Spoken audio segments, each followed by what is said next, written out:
Hello guys. तो कहानी के स्टार्टिंग में हमारे कपल को देखते हैं। आज इनकी वेडिंग नाइट थी, जिसमें हमारे मेन लीड का नाम फू जिनियन है और फीमेल लीड का नाम सोइन है। सोइन तो बहुत ही ज़्यादा एक्साइटेड दिखाई दे रही थी, लेकिन क्योंकि वो उसे बचपन से ही पसंद करती थी। लेकिन फू जिनियन बहुत ही उदास था और आता ही अपना पिलो लेकर वहाँ से जाने लगा था। तो सोइन उसे रोकती है कि आज उनकी वेडिंग नाइट है। तो वो गुस्से में उसे कहता है, मुझे नहीं पता तुमने मेरी दादी को क्या कहा है जो उन्होंने मेरी शादी तुमसे करवा दी, लेकिन ये एक बात जरूर याद रखो, मैं पूरी जिंदगी में तुम्हें कभी भी पसंद नहीं करूंगा और ना ही मैं तुम्हें अपनी पत्नी मानता हूँ। और गुस्से में वहाँ से निकल गया था। और इसी के साथ सोइन की आंखें खुल जाती हैं और यहाँ पता चलता है कि वो बस सपना देख रही थी और वो सोचने लगी थी कि डिवोर्स के 3 साल बाद वो फूजिनियन के बारे में ऐसा सपना कैसे देख सकती है। सोइन अपने फ्रेंड टियन के साथ बार में थी और टियन उसे कहती है कि इतनी शोर शराबे जगह में तुम्हें नींद कैसे आ गई। और सोइन किसी और बात में ही खोई हुई थी। उसके डैड की कंपनी अचानक से बैंकरप्ट हो गई थी और उस प्रेशर को उसके मॉम डैड ने सहन नहीं कर पाया और एक एक करके उसे छोड़कर चले गए थे। उसके पीछे जरूर न कोई गड़बड़ थी और इसी बात का पता लगाने के लिए सुइन एब्रॉड से वापस आई थी। वो इन्हीं सब चीजों में खोई हुई थी कि तभी उस पर लाइट आकर रुकती है। इसका मतलब था इस बार का रूल है, जिसके ऊपर लाइट जाकर रुकेगी उसे एक गाना गाना पड़ेगा। और फिर सुइन अपना टास्क पूरा करती है। उसी बार में फू जिनियन को देखते हैं जो अपने फ्रेंड के साथ में आया हुआ था और जैसे ही सुइन स्टेशन नीचे आती है वो तेजी से आगे बढ़ते हुए उसे रोक लेता है। वो तो उससे कोई भी बात नहीं करना चाहती थी, लेकिन जिनियन उसे रोकता है और बहुत ही रूडली वे में कहता है, तुम जाने से पहले तो इतनी स्ट्रांग बन रही थी और इस बार किस लिए आई हो? कहीं तुम्हारा इरादा दोबारा फू फैमिली को हड़पने का तो नहीं है? और सियन को कुछ पास्ट की बातें याद आती हैं, जहाँ पर फू जिनियन की दादी बहुत ही ज़्यादा बीमार थी और वो सुयन से रिक्वेस्ट कर रही थी कि वो फू जिनियन से शादी कर ले और बदले में उन्होंने अपने सारे शेयर्स उसके नाम पर कर दिए थे। उनकी कंपनी में बहुत ही ऐसे लोग थे जो जिनियन के शेयर्स पर नजर गड़ाए हुए थे, तो उन्होंने सुयन के नाम पर शेयर ट्रांसफर किए थे ताकि वह सेफ रहे और फ्यूचर में जब भी उसे ज़रूरत पड़े तो उसके काम आ सके। और जिनियन को लगता था कि सुयन ने उससे शादी बस उसके पैसों के लिए की थी और दादी के जाने के तुरंत बाद उसने डिवोर्स ले लिया था। और प्रेजेंट टाइम में सुइन उसे कहती है, मेरा इस कंट्री वापस आना तुम्हारे फैमिली से कोई लेना देना नहीं है, तो तुम ज़्यादा टेंशन मत लो, मैं तुम्हारे पीछे नहीं आऊँगी। और वहाँ से जाने लगी थी तो जिनियन उसका हाथ पकड़ लेता है और उसे क्लोज करते हुए कहता है कि मुझे फ़र्क नहीं पड़ता कि तुम वापस क्यों आई हो, मुझे मम ने तुम्हें घर ले आने के लिए कहा है तो तुम्हें मेरे साथ चलना होगा। और उसे कैरी करता अपने साथ ले गया था। घर पहुँचने से पहले वो सोइन से कहता है कि हमारा भले ही तलाक हो गया है, लेकिन मम तुम्हें अपने सगे बच्चे जैसा प्यार करती हैं, तो तुम उनके साथ कुछ दिन रह सकती हो, मैं कुछ दिन के लिए कुछ कहीं और शिफ्ट हो जाऊंगा। तो वो कहती है कि इसकी कोई ज़रूरत नहीं है, इस बार मैं आंटी को सब कुछ साफ साफ बता दूंगी। और उसके बाद सब लोग डिनर पर होते हैं, जहाँ आंटी सोइन से मिलकर बहुत ही ज़्यादा खुश थी और उसे बहुत सारी बातें करती हैं और उसे एक लड़के के बारे में बताती हैं, इसका नाम गुशी है और वो सोइन के कॉलेज से ही था। और उसे पूछती हैं कि अगर तुम्हें अच्छा लगे तो इससे एक बार मिल लेना। और जिनिन कहता है कि इसे ऐसे लड़के पसंद नहीं आएंगे, लेकिन सोइन कहती है ये काफ़ी ज़्यादा अच्छा है, एक बार मिलने में कोई बुराई नहीं है, जिससे जिनियन का तो मुंह बन जाता है और वो वहाँ से उठकर चला गया था। बाद में सोइन ऊंची रखे ग्लास पकड़ना चाहती थी, लेकिन उसका हाथ नहीं पहुँच रहा था, तो जिनियन उसकी हेल्प करता है और साथ में उसे टोंट करता है। उसे कहता है कि मुझे लगा था तुम 3 साल बाद तो कुछ बदल गई होगी, लेकिन मुझे नहीं पता था कि तुम पहले जैसे ही हो, मेरा ध्यान अपने तरफ खींचने के लिए तुम ये सब कर रही हो। तो वो भी साफ साफ उसे कह देती है कि मैं तुम्हें पसंद करती थी, वो 3 साल पहले की बात है और अब कि मैं तुमसे कोई मतलब नहीं रखना चाहती और तुम टेंशन मत लो, मैं जल्द से जल्द कोई घर ढूंढ लूंगी और यहाँ से निकल जाऊंगी। और उसके मुंह से इस तरह की बातें सुनकर जिनियन को अच्छा नहीं लगता। नेक्स्ट डे सुइन अपने ब्लाइंड डेट के लिए तैयार हुई थी और वो बहुत ही ज़्यादा प्रीटी लग रही थी। जिनियन की तो उसे नज़र ही नहीं हटती और वो भी उसके साथ हो लेता है, ये बहाना करके कि उसकी मम ने उसे छोड़ने के लिए कहा था। उसके बाद देखते हैं सोइन और गोशी बैठकर बातें कर रहे थे और जुनियन दूसरी टेबल से उनकी बातें सुन रहा था। उसका फ्रेंड उसे कहता है कि तुम ऐसे पहले आदमी हो जो अपनी ही पत्नी को दूसरे ब्लाइंड डेट से मिलवाने के लिए लाया है और फिर वो उनकी डेट खराब करने के लिए बीच में टपक गया था। और गोशी से कहता है कि इस औरत को पैसों से बहुत ही ज़्यादा प्यार है, तो तुम ज़रा सावधान रहना, कहीं ये तुम्हारे सारे पैसे ना लूट ले। तो गोशी भी पीछे नहीं रहता और उसे कहता है कि भले ही हमारी गो फैमिली आपके फू फैमिली इतनी स्ट्रांग ना हो, लेकिन किसी की बात में कम भी नहीं है। अगर सोइन को ये सब चाहिए तो मैं खुशी खुशी उसे देने के लिए तैयार हूँ और मैं उसे हाई स्कूल से पसंद करता हूँ। और बातों बातों में ही फू जुनियन को भी सुना गया था। उसके बाद देखते हैं जुनियन सोइन के मोम डैड के ग्रेव पर गया था और उसके जाने के तुरंत बाद ही सोइन भी वहाँ पर आई थी और वो अपनी मॉम डैड से प्रॉमिस करती है कि उनकी कंपनी के बैंकरप्ट होने और उनके चले जाने के पीछे की सारी सच्चाई पता लगाएगी और मुजरिमों को उनकी सजा दिलाएगी। वहाँ पे रखे फूलों को देखकर वो बहुत ही हैरान होती है कि कोई तो है जो उसके अलावा उसके मॉम डैड को याद करता है। और फिर वो वहाँ पर सफाई करने वाले अंकल से पूछती है और फिर वो उस आदमी के पीछे जाती है, लेकिन उससे पहले ही जिनियन वहाँ से निकल गया था। उसके बाद में शोइन को देखते हैं जो अपना इन्वेस्टिगेशन शुरू करने के लिए किसी कंपनी में जॉब के लिए अप्लाई करती है और तभी उसे गुशी का कॉल आता है जो स्कूल के किसी एनिवर्सरी के लिए उसे बुला रहा था। शोइन सोचती है कि पिछले वाली डेट जिनियन ने खराब कर दी थी, तो इस बार मिलकर उसे अच्छे से माफ़ी मांगेगी और वो हाँ कर देती हैं। और पीछे से जिनियन इनकी सारी बातें सुन रहा था जो उसी स्कूल में स्पीच के लिए जाने वाला था, तो उसको कैंसिल कर देता है। उसके बाद स्कूल का सीन देखते हैं जहाँ पर गुशी और शोइन बात करते हैं और उनके ऐसे बात करते हैं। शोइन की फ्रेंड उसे अलग ले जाकर उसे पूछती है कि तुम दोनों के बीच क्या चल रहा है, तो उसे बता देती है कि गुशी उसका ब्लाइंड डेट था। गुशी भी अपने हाई स्कूल में बहुत ही ज़्यादा पॉपुलर था, लेकिन शोइन की नज़रें तो बस जिनियन पे रहती थी, इसलिए उसको पता ही नहीं था कि गुशी भी उसी के क्लास में था और वो उसी जगह पर खड़े थे जहाँ पर शोइन को पहली नज़र में जिनियन से प्यार हो गया था। फिर फ्लैशबैक से दिखाया जाता है कि एक लड़का शोइन को परेशान कर रहा था, तो जिनियन ने उसकी हेल्प की थी और प्रेजेंट टाइम में तब यहाँ पर जिनियन भी आ गया था। उसके आते ही बहुत सारी लड़कियाँ उसके आगे पीछे घूमने लगी थी और फिर टियन उसे कहते हैं कि तुम्हारा ये एक्स हस्बैंड जहाँ भी जाता है वहाँ का स्टार बन जाता है। जिनियन तो शोइन से बात करना चाहता था, लेकिन वो अपने फ्रेंड के साथ वहाँ से निकल जाती है। ये तीनों फ्रेंड्स पूल साइड पर घूम रहे थे, तभी किसी बच्चे के टक्कर लगने से शोइन पूल में गिर जाती है और उसे स्विमिंग नहीं आती और गुशी से पहले जिनियन जल्दी से उस पूल में कूद गया था और फिर शोइन को बाहर निकालता है और शोइन होश में नहीं आ रही थी, तो उसे सीपीआर देकर पहले उसे होश में ले आता है। वो उसके लिए इतना बेचैन हो गया था जैसे कि कोई उसकी कीमती चीज़ खो गई हो और उसे अपने साथ ले जाता है और पूरी रात उसकी केयर करता है। जब शोइन की आँख खुलती है तो वो ऐसा प्रिटेंड करता है कि जैसे वो अभी अभी आया था। शोइन उसका थैंक्स करती है उसे सेव करने के लिए और जिनियन कहता है कि तुम्हारी तबीयत खराब है, अगर तुम चाहो तो तुम कुछ दिन यहीं पर रुक सकती हो।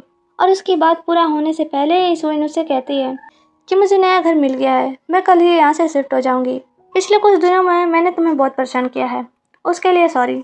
तो जिनियन भी कह देता है कि जैसा तुम्हें ठीक लगे वैसा ही करो। और फिर नेक्स्ट दिन का सीन देखते हैं जहाँ शोइन जाने वाली थी और आंटी उसे रोकती हैं कि तुम्हारी तबीयत अभी ठीक नहीं है तो कुछ दिन यहीं पर रुक जाओ। लेकिन शोइन उन्हें वो शेयर वाले पेपर्स देती है और उनसे कहती है कि ग्रैंड मदर ने मेरे नाम पर किए ताकि मैं इन्हें जिनियन के लिए सेव करके रखूं कि कंपनी में कोई आगे चल के दिक्कत हो तो ये सेफ रह सकें। और जब हमारा तलाक हो गया है तो ये चीज़ मैं नहीं रह सकती। और ये सब चीज़ें जिनियन पीछे खड़ा होकर सुन रहा था। आंटी उसे कहती हैं कि ओल्ड मैडम की लास्ट विश पूरी करने के लिए तुमने जिनियन से शादी की थी और तुमने फो फैमिली के लिए बहुत कुछ किया है। अब जब जिनियन ने तुम्हें तलाक दे दिया है तो एज अ कंपलसेशन तुम इसे रख लो। लेकिन शोइन उसे लेने से मना कर देती है और कहती है कि यह शादी शुरू से ही सही नहीं थी, जिनियन उसे पसंद नहीं करता तो उनका एक साथ रहना मुमकिन नहीं था, इसमें किसी की भी गलती नहीं है। और यहाँ पर जिनियन को रियलाइज़ होता है कि वह सोनियन के बारे में हमेशा से गलत था। शोइन ने उसे पैसों के लिए शादी नहीं की थी, बल्कि उसकी दादी के लास्ट विश को पूरी करने के लिए किया था। और शोइन गुशी के साथ वहाँ से चली गई थी और जिनियन उसे बस जाता देखता रह गया था। और अब आगे देखते हैं, जिनियन अपने ऑफिस में था, लेकिन उसे शोइन की कही हुई बातें याद आ रही थी। वो बस उसी के बारे में ही सोच रहा था कि तभी वहाँ पर असिस्टेंट आता है जो कि एक रिज्यूमे ले रहा था और ये शोइन की थी। उसने जिस कंपनी में अपनी जॉब के लिए अप्लाई किया था वो कंपनी भी जिनियन की थी, तो वो उसे उस कंपनी में नहीं रखता बल्कि अपनी सेक्रेटरी के तौर पे रख लेता है। यहाँ तक कि उसकी टेबल भी खुद के ही ऑफिस में फिक्स करा दिया था। शोइन को समझ आ गया था कि ये क्या करना चाहता है, तो उसे कहती है कि बाहर भी बहुत सारी जगह है, मैं वहीं से अपना काम कर लूँगी। तो जिनियन कहता है कि तुम मेरी पर्सनल सेक्रेटरी हो तो तुम्हें हर टाइम मेरे पास रहना होगा ताकि काम करने में आसानी हो। और शोइन भी क्या कर सकती थी, उसे अपने कंपनी के बारे में इन्वेस्टिगेशन करना था, तो वो चुपचाप जाकर बैठ जाती है और जिनियन उसे काम करते हुए चुपके चुपके देखता रहता है। वर्क फिनिश होने के बाद गुशी का उसे कॉल आता है जो उसे बाहर डिनर के लिए बुला रहा था।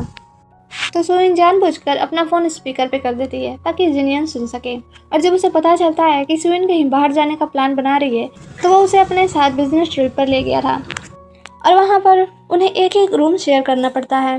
रात में शोइन की तबीयत खराब हो गई थी, उसके पीरियड स्टार्ट हो गए थे और उसे बहुत पेन हो रहा था। जिनियन इस बात को नोटिस करता है और जल्दी से उसके लिए दवाई ले आता है और यहाँ पर उसकी बहुत केयर कर रहा था। उसे इतना केयरिंग देखकर सोइन को बहुत अजीब लगता है, क्योंकि वो पहले से बहुत ही अलग बिहेव कर रहा था। और सोइन जब सो रही थी तो उसे परेशान नहीं करता, अकेले ही क्लाइंट से मिलने चला गया था। उसके इस अजीब बिहेवियर को सोइन अपने फ्रेंड से भी शेयर करती है, तो ये बात उसे भी अजीब लगती है और वो पूछती है कि कहीं ये तुमसे दोबारा शादी तो नहीं करना चाहता। तो सोइन कहती है कि ऐसा नहीं हो सकता, क्योंकि वो मुझे बिल्कुल भी पसंद नहीं करता। और तब तक जिनियन भी वापस आ गया था, तो सोइन अपना फ़ोन जल्दी से छुपा देती है। जिनियन उसे अपना फुल अटेंशन दे रहा था, उसके लिए ब्रेकफास्ट भी लेकर आया था। बाद में उन्हें एक बिजनेस पार्टी में जाना था, वहाँ पर उनके कुछ पुराने क्लाइंट्स भी आने वाले थे। तो वो सोइन से अपनी वाइफ होने का प्रिटेंड करने को कहता है, लेकिन सोइन इसके लिए तैयार नहीं थी। तो वो उसे एक्स्ट्रा पे करने को कहता है, तो वो मान जाती है। पार्टी में सब लोग इस कपल की बहुत तारीफ करते हैं और दोनों साथ में सच में बहुत अच्छे लग रहे थे। वहीं पर एक और कैरेक्टर को देखते हैं, इसका नाम सूरन है और ये इन दोनों को साथ में देखकर बहुत चिढ़ती है। दरअसल जिनियन को पसंद करती है और कई बार उसे प्रपोज भी किया था, लेकिन जिनियन इसकी तरफ देखता भी नहीं। सोइन सबसे बहुत अच्छे से बात करती है और वहाँ पर सब लोग उसे बहुत पसंद करते हैं। थोड़ी देर बाद सोइन फ्रेश होने के लिए जाती हैं, तो उसके पीछे पीछे सूरन भी आ गई थी और आते ही उसे बातें सुनाने लगी थी। जिनियन को तो कुछ समझ में ही नहीं आता है कि ये है कौन और उसे ऐसे बातें क्यों कर रही है। सूरन कहती है कि वो जिनियन की प्रेजेंट टाइम की गर्लफ्रेंड है। वो कुछ दिनों के लिए बाहर चली गई थी, इसलिए जिनियन तुम्हें साथ लेकर आया था, नहीं तो वो तुम्हें देखता भी नहीं। और सोइन के बारे में और ज़्यादा उल्टा सीधा बोल रही थी, तो सोइन उसे थप्पड़ लगा देती है और उसे कहती है बोलने से पहले कुछ सोच लिया करो, कहीं ऐसा ना हो तुम्हारे खुद की जुबान की वजह से ही तुम्हें कोई सबक सिखा दे। और रही बात जिनियन की, तो उसे तुम ही रखो, मुझे उसमें कोई इंटरेस्ट नहीं है। और बाहर निकलती है तो जिनियन बाहर ही खड़ा था। उसे और ज़्यादा गुस्सा आता है, उसे लगता है कि वो ये सब जानबूझकर कर रहा था, तो उसे बहुत रूडली बात करती है। उसे कहती है कि यहाँ का काम हो गया है, अगर कोई और काम हो तो मैसेज कर देना।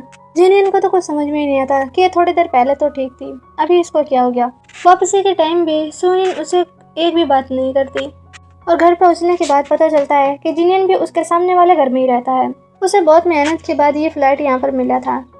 वो सोइन के करीब रहने के लिए हर कोशिश कर रहा था, वो दोबारा उसे अपने पास ले आने के लिए हर मुमकिन कोशिश कर रहा था।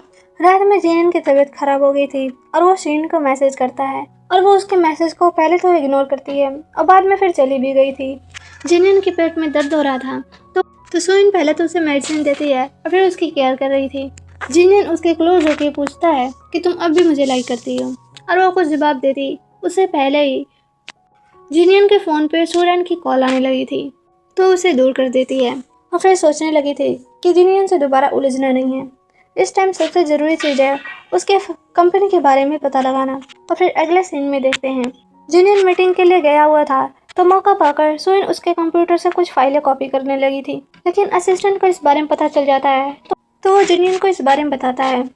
और इस टाइम पर बस सोइन ही उसके ऑफिस में थी, तो वो उससे रोकता नहीं और असिस्टेंट को ऑर्डर देता है कि वो जो करना चाहती है उसे करने दो, अगर कुछ गड़बड़ हुई तो तुम संभाल लेना। और फिर सोइन किसी को कॉल करती है और उसके बाद डोंगयान ग्रुप के प्रेसिडेंट को देखते हैं, जो उनकी कंपनी पर अचानक हुए हमले से बहुत परेशान थे। ली शुए कहती है कहीं ये सो फैमिली का तो काम नहीं जिसे हमने सालों पहले बर्बाद किया था। तो उसके डैड कहते हैं ऐसा नहीं हो सकता, उसकी फैमिली में शोइन के अलावा और कोई नहीं बचा था और उसके पास इतनी ताकत नहीं है कि इतनी बड़ी न्यूज़ वो अकेले ही पब्लिश कर दे।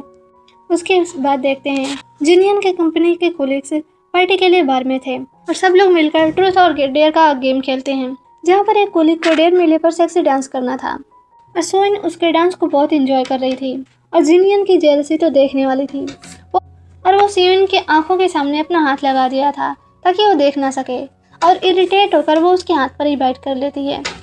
वहीं पर सूरन भी अपने फ्रेंड के साथ आई हुई थी और उन्हें ऐसे साथ देखकर जल भुन गई थी। वहीं दूसरी तरफ देखते हैं, इस बार सोइन की बारी थी और उसके पुलिस कुछ बहुत ही प्राइवेट सवाल पूछते हैं और सोइन ने तो कभी ऐसा कुछ किया नहीं था, तो बस ऐसा ही जवाब दे देती है।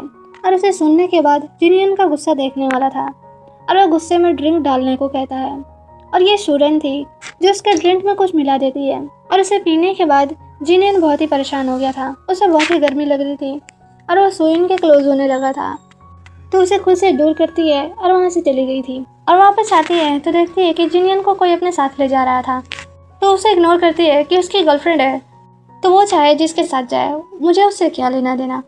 कुछ ही देर में वो सुइन के पास आ गया था। उसने सूर्यन को अच्छा सबक सिखाया था और उससे अपना पीछा छुड़ाकर उसके पास आ गया था और उसे सोफे में पिन करते हुए फोर्सफुली उसे किस करता है। तो सुइन उसे स्लैप कर देती है। तो वो कहता है कि एक थप्पड़ के बदले एक किस, ये भी ठीक रहेगा। और वो गुस्से में जाने लगी थी तो उसे अपने क्लोज कर लेता है, जिससे वो उसके लैप में गिर गई थी। और जिनियन उससे कहता है कि चलो हम दोबारा साथ आ जाते हैं, तुम्हें किसी और के पास ज़्यादा देख मुझे अच्छा नहीं लगता। तो सुइन कहती है पहले हमारी शादी हुई थी लेकिन डिवोर्स मांगने वाले तुम थे और अब तुम्हारी गर्लफ्रेंड है तो तुम फिर भी चाहते हो कि मैं तुम्हारे साथ आ जाऊं। आखिर तुम मुझे समझते क्या हो? मैं इतने भी सस्ते नहीं कि जितना कि तुम्हें लगता है। और गुस्से में वहाँ से चली गई थी और जिनियन बस उसे देखता रह गया था। उसके बाद ऑफिस में देखते हैं जहाँ पर ये दोनों अपना काम कर रहे थे, वहाँ पर सूर्यन आकर हंगामा करने लगी थी। जिनियन ने शू कॉर्पोरेशन से अपने सारे कॉन्ट्रैक्ट खत्म कर लिए थे और शू कॉर्पोरेशन अब दिवालिया होने के कगार पर था। जिनियन उसे कहता है कि मैंने तो तुम्हें पहले भी समझाया था कि मैं तुम्हें पसंद नहीं करता और मुझे परेशान मत करना, और तुमने तो मुझे ड्रग्स देने की भी हिम्मत की तो उसकी सज़ा तो तुम्हें मिलेगी ही।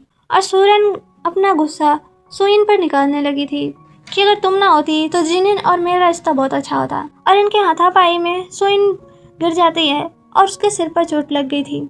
यहाँ जिनियन उसके लिए बहुत परेशान होने लगा था और उसे जल्दी से हॉस्पिटल लेकर जाता है। उसके बाद हॉस्पिटल का सीन देखते हैं। सुइन को ज़्यादा चोट नहीं लगी थी और वह बिल्कुल ठीक थी और जिनियन उसे लास्ट नाइट के लिए सॉरी करता है कि उसका इरादा उसे हर्ट करने का नहीं था।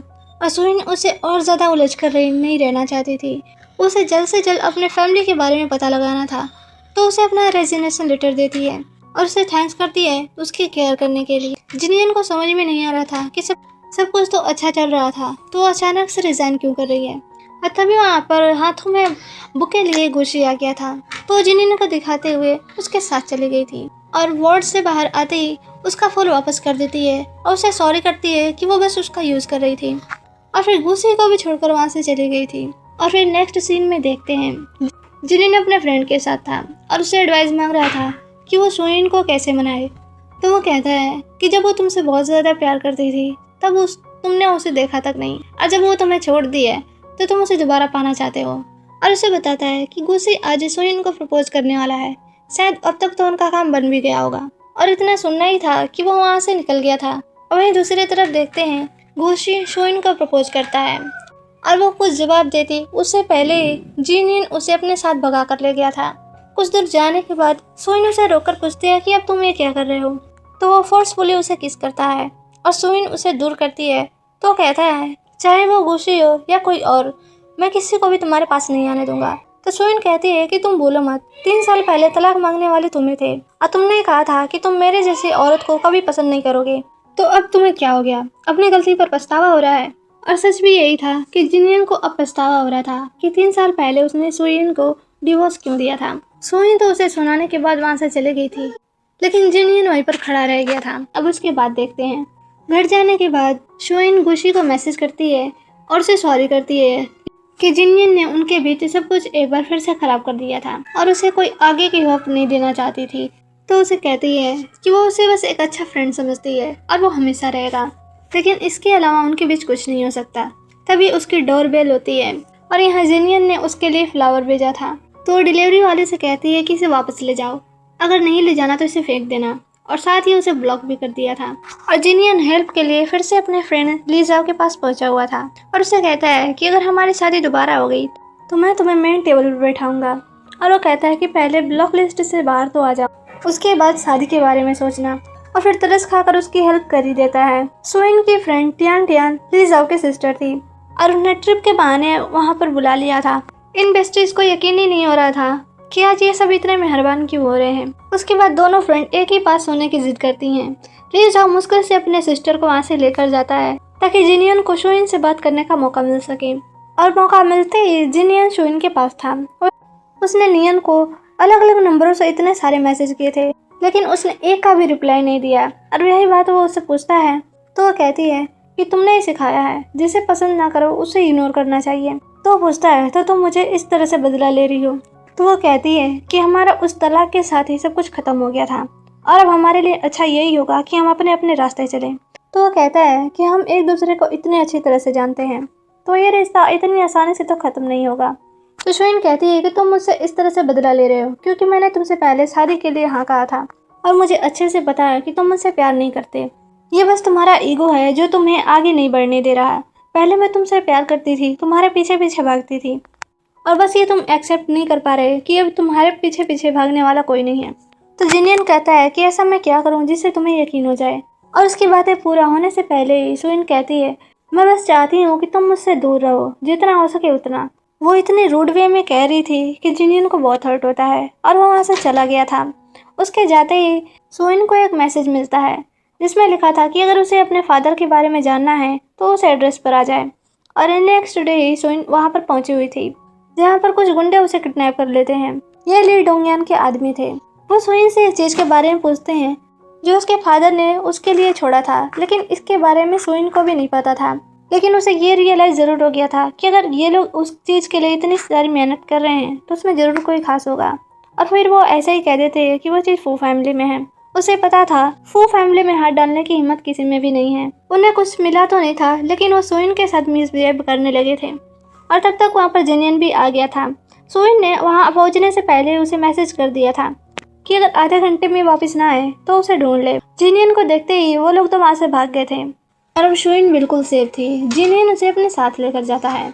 उन गुंडों से हाथापाई के बीच सुइन को चोट लग गई थी तो जिनियन उसे मेडिसिन लगाता है और उसे किडनैपर्स के बारे में पूछता है। उसे तो खुद नहीं पता था कि ये किसके आदमी थे तो वो क्या ही बताती, लेकिन जिनियन को आइडिया हो गया था कि ये कौन हो सकते थे। और वो कहता है कि तुम अब भी मुझसे प्यार करती हो, इसलिए सबसे पहला ख्याल तुम्हें मेरा ही आया। तो सुइन कहती है ये बस एक कॉन्सिडेंस है। हमारा रिश्ता 3 साल पहले उस तलाक के साथ खत्म हो गया था।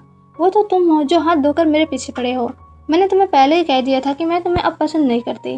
तो जिनियन कहता है कि आखिर मैं ऐसा क्या करूं जिससे तुम्हें यकीन हो जाए। तो वो कहती है मैं तुम्हारे इस खेल का हिस्सा नहीं बनना चाहती, इसलिए जैसे बचपन से मेरे साथ बिहेव करते आए हो वैसे ही करो। जिनियन तो सुइन को मनाना चाहता था, लेकिन सब कुछ उल्टा ही हो गया था और सुइन उससे पहले से भी ज़्यादा नाराज़ हो गई थी। और फिर फ्लैशबैक से दिखाया जाता है बचपन में भी जब सुइन उसके साथ खेलने आती थी तो अंदर से तो बहुत ही ज़्यादा एक्साइटेड होता था, लेकिन उसका बिहेवियर बहुत ही कोल्ड रहता था। और ऐसे ही एक बार स्कूल टाइम में जब जिनियन बास्केटबॉल खेल रहा था तो सुइन बारिश से भीगते हुए उसके लिए पानी लेकर आई थी। तो उसे बहुत ही रूडली कहा था कि आज के बाद से ये सब करने की ज़रूरत नहीं है। वो तो बस उसकी केयर कर रहा था। उसकी ज़ुबान इतनी कड़वी होती थी कि सामने वाला कुछ और ही समझ ले।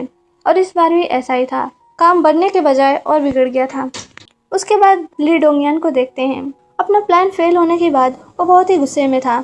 उसे ये तो पता चल गया था कि जो चीज़ उसे चाहिए है वो फू फैमिली में है और वो सीधा उनसे टक्कर नहीं ले सकता था। तो सुइन पर नज़र रखने को कहता है।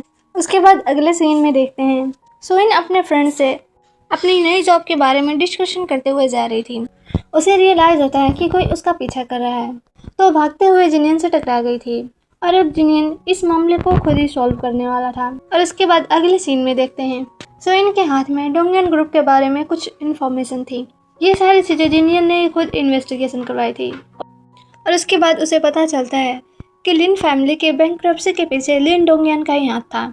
और सुइन के अब्रॉड से वापस आने का रीज़न भी यही था कि वो अपने फैमिली के बारे में सब कुछ पता लगाना चाहती थी। और यही बात वो सुइन से पूछता है और उसे कहता है तुम अकेली हो, तुम इन सब का सामना नहीं कर पाओगी। उन्हें लगता है कि तुम्हारे पास उनके खिलाफ सबूत है तो वो तुम्हें नहीं छोड़ेंगे। तो सुइन कहती है चाहे कितना भी मुश्किल हो मुझे एक बार कोशिश तो करके देखनी चाहिए। तो जिनियन उसे एक ऑफर देता है कि वो उसे शादी कर ले और इस तरह से फू फैमिली उसे प्रोटेक्ट कर पाएगी और वो जैसे चाहे वैसे इन्वेस्टिगेशन कर सकती थी। जिनियन भी अब सिंगल था तो उसे भी बहुत सारे रिश्ते वाले परेशान कर रखे थे। तो वो कहता है इस तरह से हम दोनों की हेल्प हो जाएगी। और सुइन को लगता है कि ये सब ये जानबूझकर कर रहा है तो कहती है कि तुम इतनी मेहनत बस इसीलिए कर रहे थे, तो ये ऐसा नहीं होने वाला। जिनियन को पता था कि सुइन इतनी आसानी से तो मानने वाली नहीं थी, तो वो प्लान बी भी तैयार कर रखा था और उसे कहता है कि ये बस एक कॉन्ट्रैक्ट मैरिज होगी और 3 साल में तुम अपना काम पूरा कर लेना और उसके बाद हम तलाक ले लेंगे।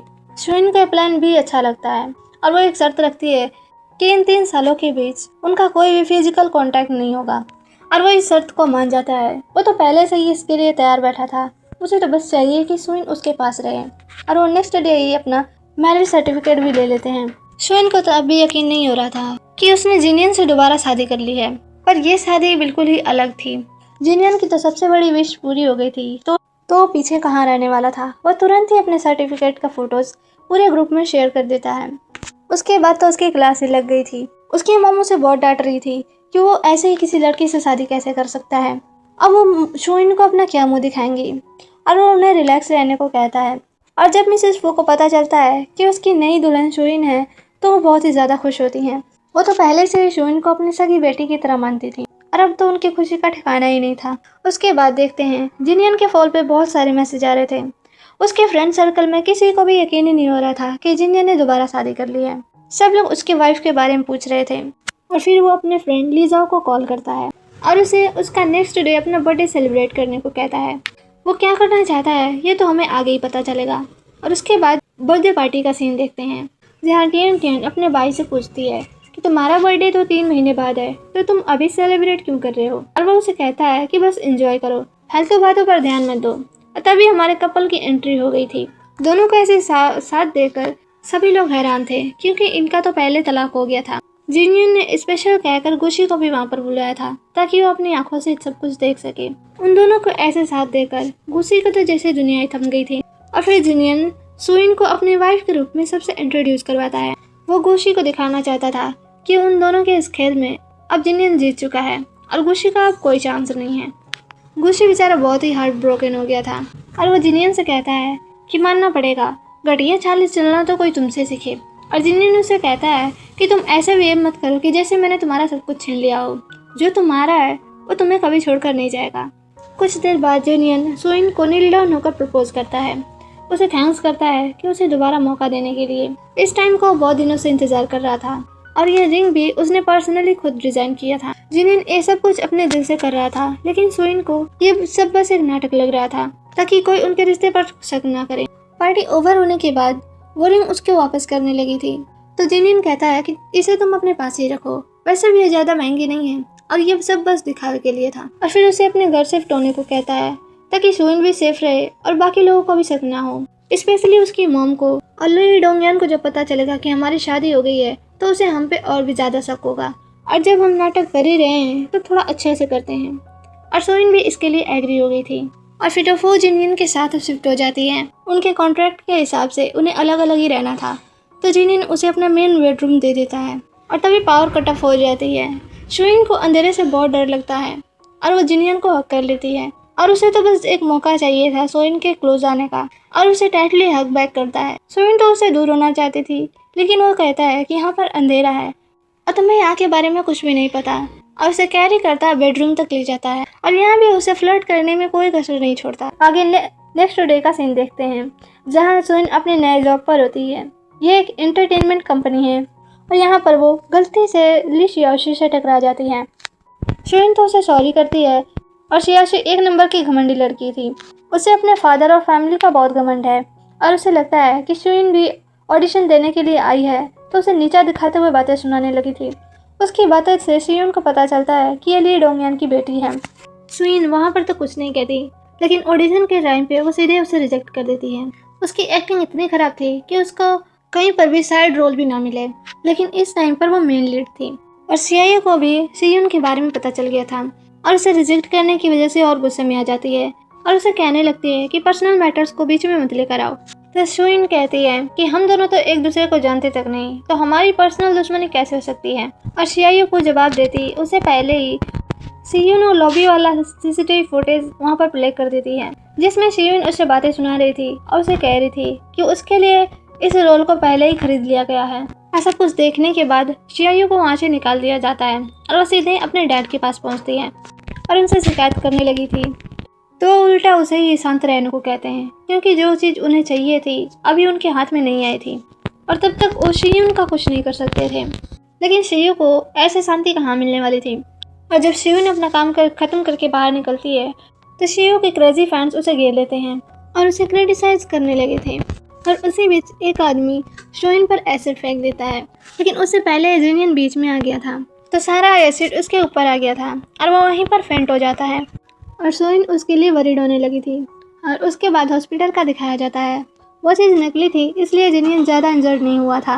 और जब शोइन उसे देखने के लिए उसके पास आती है तो ऐसा प्रिटेंड करता है कि जैसे उसे कितनी चोट लगी है और उसे खुद से चला भी नहीं जा रहा। उसने तो डॉक्टर को भी अपने साथ मिला लिया था और डॉक्टर उसे बताता है कि इनकी चोट बहुत ज़्यादा गंभीर है, इन्हें कुछ दिन खास देखभाल की ज़रूरत है। उसको चोट सुइन की वजह से लगी थी, तो उसकी बहुत केयर करती है और जिनियन भी मौका का फ़ायदा उठाते हुए अपने खूब नखरे दिखाता है। उसके बाद देखते हैं जिनियन को नहाना था, लेकिन डॉक्टर ने मना किया था कि चोट पर पानी नहीं लगना चाहिए, तो सोइन उसकी बॉडी वाइप करने में हेल्प करती है। उसे देखकर ब्लश किए जा रही थी और फिर पैर फिसलने की वजह से वो उसके ऊपर ही गिर जाती है और फिर शर्मा कर वहाँ से भाग गई थी। और फिर देखते हैं इसका एसिड अटैक वाली वीडियो इंटरनेट पर ट्रेंडिंग में चल रही थी और सब लोग सीयूए को गोला बुरा कह रहे थे कि ये कहाँ की एक्टर है, इसके तो पहले के रोल्स भी शायद खरीदे हुए ही होंगे और कोई इतनी हद तक कैसे गिर सकता है कि किसी पर अटैक ही करवा दे। सीईओ का तो दिमाग खराब हो जा रहा था और अगर इस चीज़ के बारे में उसके डैड को पता चल गया तो उसकी तो सामत आ जाएगी। तो अपने आदमियों से इन सभी खबरों को हटाने को कहती है और उसे सुइन पे और ज़्यादा गुस्सा आ रहा था और सुइन के बारे में और ज़्यादा बातें पोस्ट करने को कहती है। और उसके बाद जिनियन को देखते हैं, उसका असिस्टेंट बता रहा था कि ली फैमिली ट्रेंडिंग खबरों को हटाना चाहती थी, लेकिन सुइन ने उससे पहले ही सब कुछ संभाल लिया है और वो चाह कर भी कुछ नहीं कर सकते। और जिनियन को यहाँ पर सुइन पे प्राउड फील होता है कि वो उसकी वाइफ है और तभी यहाँ पर सुइन उसके लिए खाना लेकर आती है तो वो कॉल काट देता है और उसे खिलाते वक्त गलती से फूड जिनियन के पैर पर गिर जाता है तो वो साफ करने लगी थी, तभी उसकी मोमो वहाँ पर आ गई थी और उन्हें ऐसे साग देखकर वो खुद ही शर्मा कर वहाँ से चली जाती हैं। तो सुइन जिनियन को खुद खाने को कहकर उनके पीछे चली जाती है। उसके बाद सुइन आंटी के पास थी। आंटी को अभी यकीन नहीं था कि जिनियन ने सुइन से दोबारा शादी कर ली है और उसे कहती हैं कि अगर ये लड़का तुम्हें परेशान करे तो मुझे ज़रूर बताना। और तब तक जिनियन भी वहाँ पर आ जाता है कि आपको देखकर लगता है कि सुइन ही आपकी सगी बेटी है और आपको ऐसा क्यों लगता है कि मैं उसे परेशान करूँगा। और आंटी भी कहती हैं कि तुम्हें सुइन की केयर करनी ही पड़ेगी, अगर ऐसा नहीं हुआ तो मैं तुम्हें सबक सिखाऊंगी। और जिनियन तो उनके कहने से पहले ही सुइन की बहुत केयर करता था। उसकी मम्मी वहाँ से जाने वाली थी तो उन्हें रोक लेता है कि आज आप यहीं पर सो जाओ ताकि उसे सुइन के साथ सोने का मौका मिले, लेकिन बेचारे की शायद किस्मत ही खराब थी, इसका भी कोई फ़ायदा नहीं होता। जिनियन सोफे पे सो रहा था तो सुइन उसे बेड पर सोने को कहती है और वो खुशी खुशी उछलता हुआ बेड पर जाता है। उसे लगा था सुइन उसके साथ सोएगी, लेकिन वो तो सोफे पर ही सो जाती है और यहाँ पे जिनियन का मुंह लटक जाता है और सुइन के सोने के बाद वो फिर से उसे बेड पर सुला देता है और खुद सोफे पर सो गया था। उसके बाद मॉर्निंग का सीन देखते हैं। मॉर्निंग में इंटरनेट पर सुइन के बारे में और सारी अफवाहें उड़ रही थी और उसे और जिनियन को लेकर भी सब लोग कह रहे थे कि वो जिनियन के पीछे हाथ धोकर पड़ी हुई थी और वो एक नंबर की घटिया लड़की है। जिनियन की मॉम सुइन के लिए परेशान हो रही थी और वो जब जॉब पे जाना चाहती है तो उसे नहीं जाने देती और वो जिनियन को भी कॉल करती है इन सब चीज़ों के बारे में बताने के लिए, लेकिन उसका फ़ोन ही नहीं लग रहा था। सुइन बहुत ज़्यादा परेशान थी और तभी टीवी पर न्यूज़ चलती है। जिनियन खुद सामने आकर इन सभी चीज़ों के बारे में बताता है कि सुइन को जो कर लेने आती थी वो द फू फैमिली की थी और जिनियन खुद सुइन के पीछे पड़ा था और 3 साल पहले ही उनकी शादी हो गई थी और प्रेजेंट टाइम में वो दोनों एक दूसरे से बहुत प्यार करते हैं। उसके स्टेटमेंट से उसकी मॉम बहुत खुश थी। उसने सुइन के लिए स्टैंड लेना सीख लिया था और सुइन सोच रही थी कि 3 साल पहले ऐसा कुछ भी नहीं था, लोग कुछ भी कहते थे तो जिनियन उनकी बातों पर ध्यान नहीं देता था, लेकिन इस बार क्या सच में वो उनके रिश्ते को लेकर सीरियस था। अब वहीं दूसरी तरफ ली डोंगयान को देखते हैं जो सीईओ पर बहुत गुस्सा कर रहा था। उसकी वजह से फू फैमिली में डोंगयान ग्रुप के साथ सभी कॉन्ट्रैक्ट्स खत्म कर दिए थे और अभी उनकी कंपनी में फंड्स की बहुत ज़्यादा कमी थी और वो कहते हैं कि मैंने तुम्हें पहले ही मना किया था कि सीईओ से पंगा मत लेना, हम उसका कुछ नहीं कर सकते, उसके पीछे फू जिनियन का हाथ है। तो सीईओ कहती है तो उससे क्या हो गया, आप उसे सह सकते हैं लेकिन मैं उसे बिल्कुल भी बर्दाश्त नहीं करूँगी। तो उसके फादर कहते हैं मैंने ही तुम्हें सर पर चढ़ा रखा है, इसलिए तुम्हें कुछ सबक सिखाने की ज़रूरत है और उसके सारे कार्ड्स भी ब्लॉक कर देते हैं। उसके बाद मिसेस फू को देखते हैं जो सुइन को एक सूप का डब्बा देते हुए जिनियन की कंपनी पहुंचाने को कहती हैं ताकि इसी बहाने ये दोनों एक दूसरे के साथ वक्त बिताएं और इनका रिश्ता और ज़्यादा बेटर हो सके। सुइन को भी उस जिनियन का थैंक्स करना था, उसने सुइन की बहुत बड़ी हेल्प की थी तो वो जाने के लिए मान जाती है।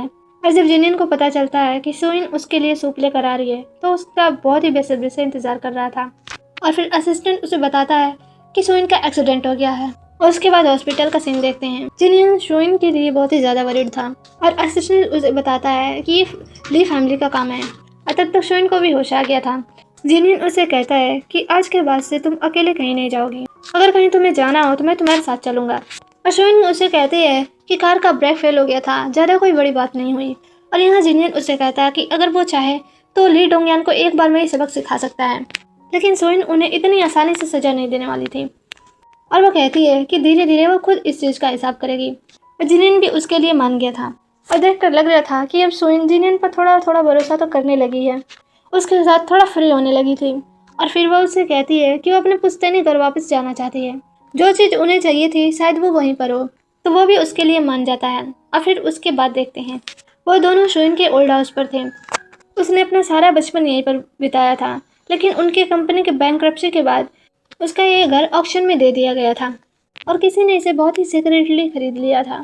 और वो दीवार फांदकर अंदर जाने लगी थी तो जिनियन उसे रोककर किस देता है कि हम चलकर भी जा सकते हैं, तो फांदने की क्या ज़रूरत। और यहाँ सोइन को समझ आता है कि जिनियन ने ही इस घर को खरीद लिया था, इसलिए उसके घर की एक भी चीज़ इधर उधर नहीं हुई थी, जैसा पहले था अब भी वैसा ही है। और इन सभी चीज़ों के लिए वो जिनियन का थैंक्स करती है। तो जिनियन कहता है कि थैंक्स तो मुझे तुम्हें करना चाहिए, जो तुमने मुझे एक और मौका दिया अपनी गलतियों को सुधारने का। और वो उसे किस करने ही वाला था कि सोइन पीछे हट जाती है और उसे कहती है कि जो काम करने आए पहले उसे ख़त्म करते हैं, लेकिन उन्हें वहाँ पर कुछ नहीं मिलता। तभी वहाँ पर एक अंकल आते हैं जो सोइन के फादर के असिस्टेंट रह चुके थे। वो अंकल उसके फैमिली के बहुत करीब थे, तो उसके घर को देखभाल करने के लिए आते रहते थे। और वो सोइन को उसकी फैमिली से जुड़ी बहुत सारी बातें बताते हैं, जिसे सुनने के बाद सोइन को पता चलता है कि उसके फादर ने खुद को ख़त्म नहीं किया था।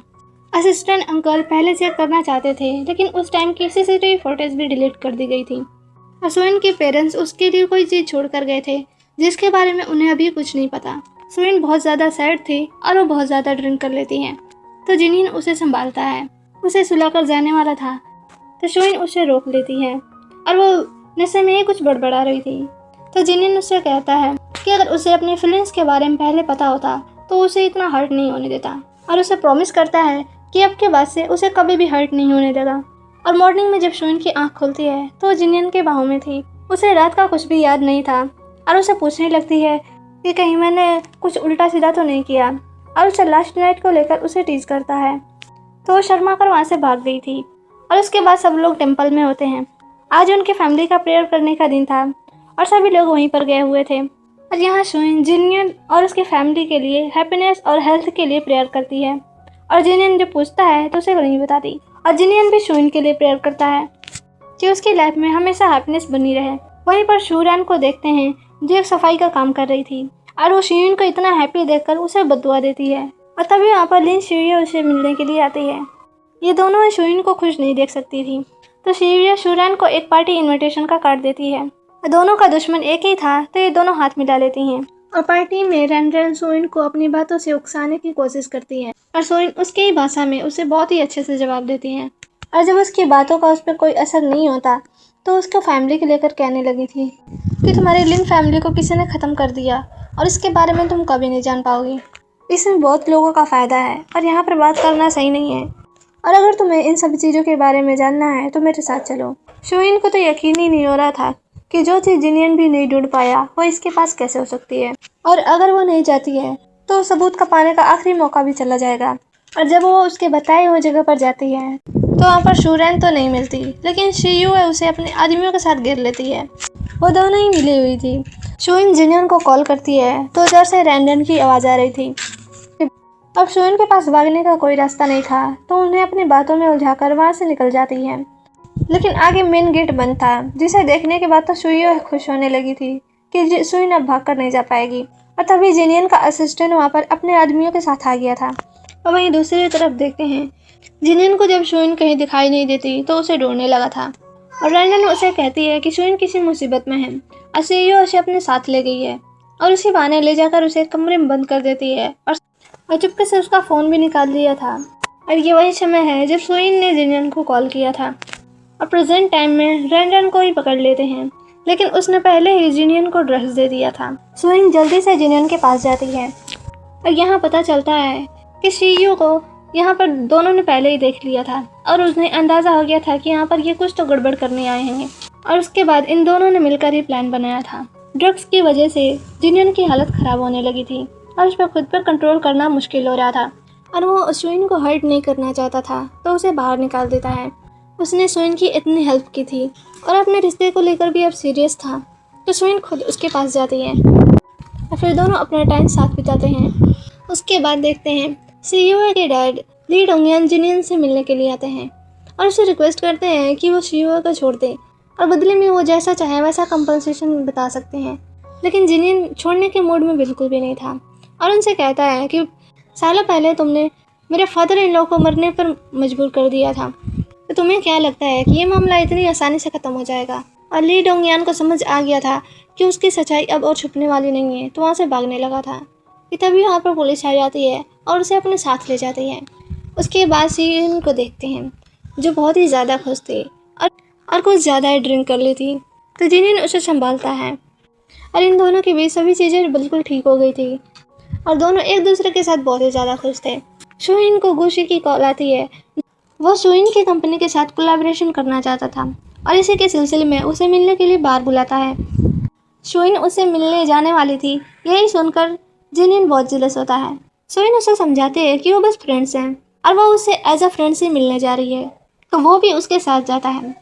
और जब वो दोनों बातें करते हैं तो बीच में बोलने से नहीं हटता और वो गुशी को दिखा दिखा कर शोइन की केयर कर रहा था और गुशी को भी इतना सब कुछ दिखाने जा रहा था। तो वो शोइन से कहता है कि बाकी की बातें वो फिर करेंगे। और जब वो वहाँ से जाने लगा था तो जिनियन से कहता है कि इतना दिखाने की ज़रूरत नहीं है, ये बात तो तुमने ही कही थी कि जो चीज़ तुम्हारी है वो तुम्हें छोड़कर नहीं जाएगी, तो तुम फिक्र मत करो। और वैसे भी तुम लोगों ने शादी कर ली है तो मुझे खुद की बेइज्जती कराने का कोई शौक नहीं है। गुशी तो वहाँ से चला गया था, लेकिन जिनियन की जेलसी देखने वाली थी और फिर वो अपने असिस्टेंट को कॉल करता है और उसे शोइन की कंपनी में इन्वेस्ट करने को कहता है और उसके सारे कंपनी के प्रोजेक्ट शोइन को ही संभालना था। बाद में वो कहीं जा रही थी, तभी यहाँ पर शूरैन उससे मिलने के लिए आती है और उसे एक रिपोर्ट दिखाती है और बताती है कि वो जिनियन के बच्चे से प्रेग्नेंट है और उससे रिक्वेस्ट करने लगती है कि वो जिनियन को छोड़ दे। वो उसे छोड़कर जाएगी तभी वो इस बच्चे को अपनाएगा। तो शोइन उससे कहती है कि तुम कोई भी पेपर लेकर आओगी और कह दोगी तो क्या मैं मान जाऊंगी? साफ तौर पर तुम पहले साथ नहीं थे और अब तो मुमकिन ही नहीं है, तो ऐसे बेवकूफ़ किसी और को बनाना। लेकिन सूरैन भी अपने फुल तैयारी के साथ आई थी और उसे एक वीडियो दिखाती है जिसमें वो और जिनियन जैसा ही एक आदमी उसके साथ था और उसे बताती है कि पार्टी वाली नाइट उससे पहले जिनियन उसके साथ ही था। और वीडियो को देखने के बाद शोइन को थोड़ा बहुत यकीन होने लगा था, लेकिन वो उसका कुछ जवाब नहीं देती और वहाँ से चली जाती है। उसके बाद वो शॉवर के नीचे बैठी हुई थी। उसे बहुत ही डिस्गस्टिंग फील हो रहा था क्योंकि वो मानने को तैयार ही नहीं थी कि जिनियन किसी औरत को छूने के बाद उसके पास आया था। तभी वहाँ पर जिनियन आता है और उसे ऐसे भीगते देख उसके लिए वरीड होने लगा था और उसे पूछता भी है कि कोई दिक्कत है या कुछ हुआ है। तो वो कहती है कि उसकी तबीयत ठीक नहीं लग रही है और गुस्से में उससे बाहर जाने को कहती है। जिनियन का एक सिंपल टच भी उसे डिस्गस्टिंग फील करा रहा था।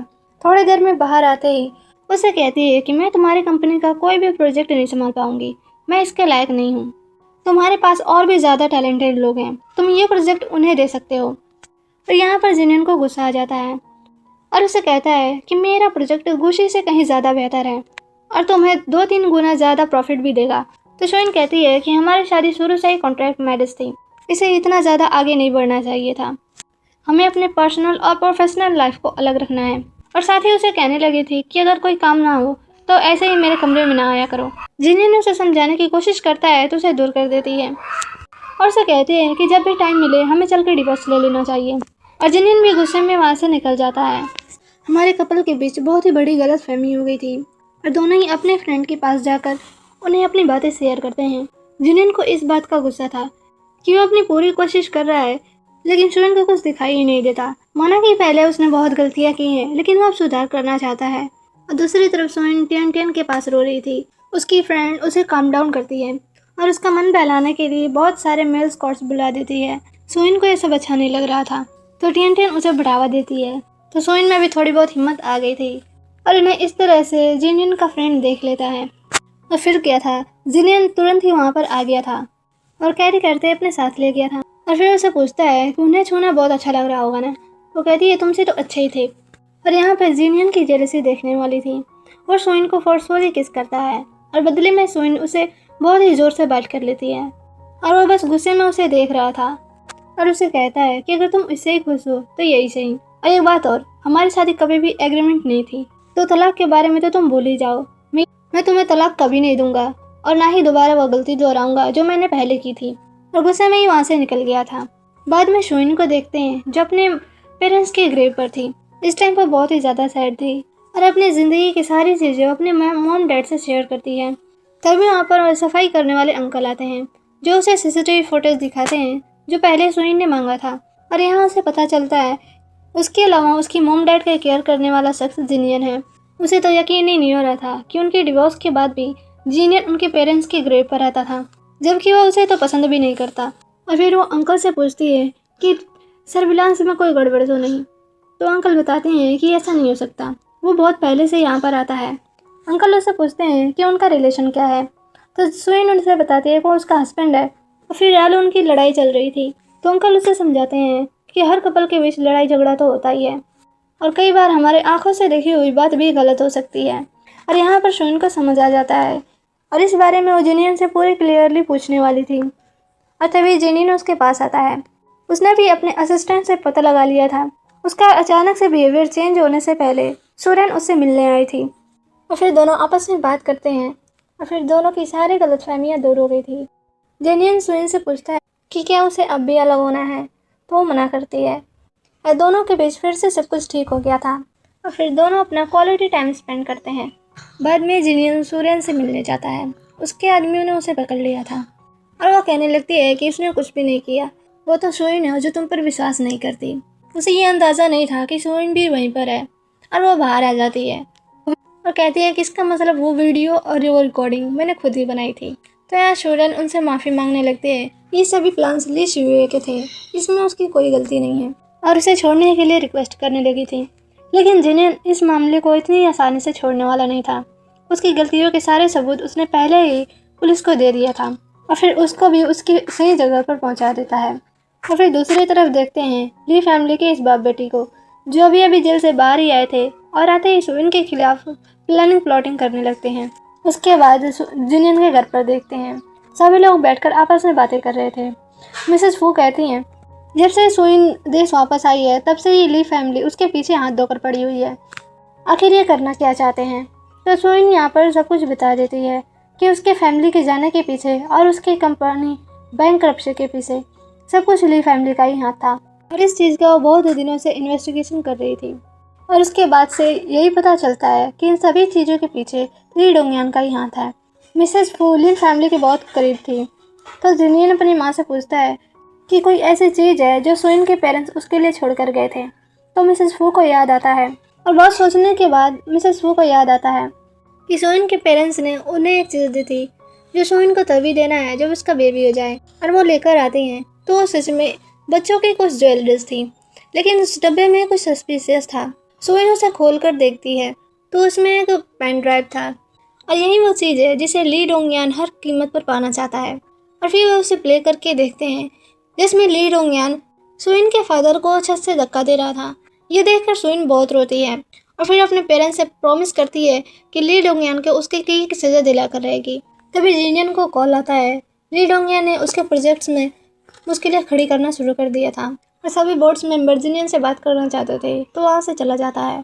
बाद में वो सुइन को कॉल करता है कि ली डोंगयान के आदमी उसके घर के बाहर उसका वेट कर रहे हैं, तो कुछ भी हो जाए वो घर से बाहर ना जाए। तो यहाँ सुइन और सभी लोग मिलकर एक प्लान बनाते हैं और बाद में सुइन घर से बाहर जाती है तो तभी ली डोंगयान और उसके आदमी उसे घेर लेते हैं। डोंगयान को एक पक्का यकीन था कि जो चीज़ उसे चाहिए वो अभी इस वक्त सुइन के पास है। वो उसे सौंपने को कहता है और सुइन कहती है कि तुमने मेरी फैमिली को पहले ही ख़त्म कर दिया है और हमारी कंपनी को ही तुमने हड़प लिया और पुलिस भी इस केस को बंद कर चुकी है, तो तुम मेरे पीछे क्यों पड़े हुए हो। तो हंसते हुए कहने लगता है कि चाहे कुछ भी हो जाए मैं अपने लिए कोई खतरा नहीं छोड़ सकता और उस पर अटैक कर देता है। लेकिन जिनियन बीच में आ जाता है और ये देखते ही वो तो यहाँ से भागने की करते हैं। बाद में जब उस फाइल को प्ले करके देखता है तो वो तो पूरी तरह से खाली थी और उसे समझ में आ जाता है कि सुइन ने उसका उल्लू बना दिया है। तभी वहाँ पर कॉप्स आ जाते हैं और उसे अपने साथ ले जाते हैं। उसके बाद जिनियन को देखते हैं जो हॉस्पिटल में था और सुइन उसकी बहुत केयर कर रही थी और जिनियन उसके इस तरह से बदले बिहेवियर से काफ़ी खुश था। अब शायद सुइन को यकीन हो गया था कि जिनियन उससे बहुत ज़्यादा प्यार करता है और उससे पूछती है कि तुम मुझे पसंद करना कब शुरू किए थे। तो जिनियन बताता है कि जब मैंने तुम्हें पहली बार देखा था तब से। और फिर फ्लैशबैक से दिखाया जाता है कि सुइन के पेरेंट्स ने जब अपना घर शिफ्ट किया था तो जिनियन के घर के पास था। उस टाइम वो दोनों बहुत ही छोटे थे और तब से ही वो सुइन को लाइक करता है। तो सुइन पूछती है लेकिन शादी से पहले भी तुमने मुझ पर कभी ध्यान नहीं दिया। और वो कुछ कहता तभी वहाँ पर मिसेस फू आ जाती हैं और वो जिनियन के सारे सीक्रेट सोइन को बता देती हैं। जिनियन बचपन से ही सोइन को लाइक करता है। जब भी सोइन का आने का टाइम होता था उससे पहले ही वो तैयार होकर उसका वेट करता था, लेकिन आने के बाद उससे बात तक नहीं करता। और स्कूल टाइम या कॉलेज टाइम में भी ऐसा ही था। उसके सभी छोटी बड़ी चीज़ों को नोटिस करता था। उसकी मॉम कहती हैं कि मुझे तो लगा था कि ये तुम्हारा कोई कॉम्पिटिटर है, लेकिन ये तो तुम्हें लाइक करता था। मैं इसकी माँ हूँ, लेकिन मुझे भी इस बात का अभी पता चला है। और जिनियन बस अपना मुंह छुपाता रह गया था। बाद में सोइन जिनियन से पूछती है कि जो भी उसकी मॉम ने कहा क्या वो सारी बातें सच हैं, और यहाँ पे जिनियन उन सभी बातों को एक्सेप्ट करता है। तो सोइन पूछती है तो हमारी शादी होने के बाद भी तुमने मुझे डिवोर्स क्यों दिया?